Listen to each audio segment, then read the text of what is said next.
So we have the formidable task of keeping you awake after lunch, but we're really glad that you stuck around for our second panel.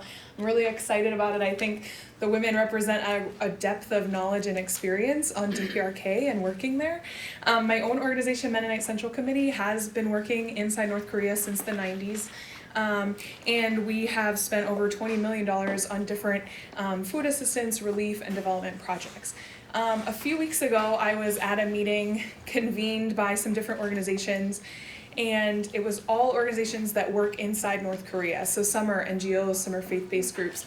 It was a closed-door session, so I'm not going to say publicly who was there, but I think a lot of people in this room, definitely in this city, would be surprised to know that there were like 30 people in that room representing organizations that are doing humanitarian work in North Korea.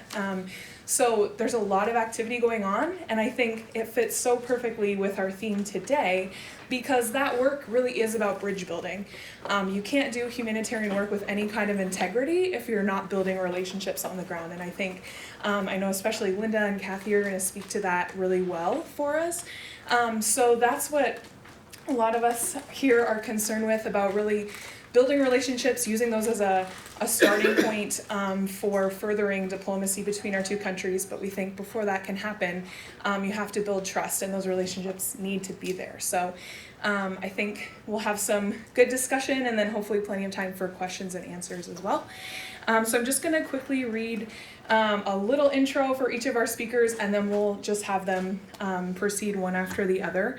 So our first speaker will be Nadia Hadi, who's the Senior Desk Officer for Asia in the United Nations Office, in the United Nations Office of Coordination of Humanitarian Affairs, or OCHA, and she's based in New York.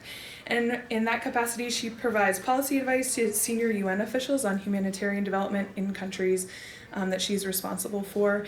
And she has had DPRK in her portfolio for the last 4 years, so she'll speak more to what she does on a day-to-day basis.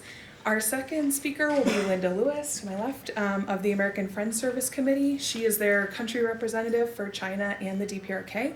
She's based in Dalian, China, and she has spent much of her career living and working on or near the Korean Peninsula, and she will give us lots of insight as well. And then Kathy will close us out, and Kathy Zellweger is also a long-term resident of Hong Kong, where she manages Core Aid Limited, which is an NGO she established to focus on children and people with disabilities in North Korea and China, with a view to later engage in other projects. So thank you all so much for joining us, and we'll start off with Nadia.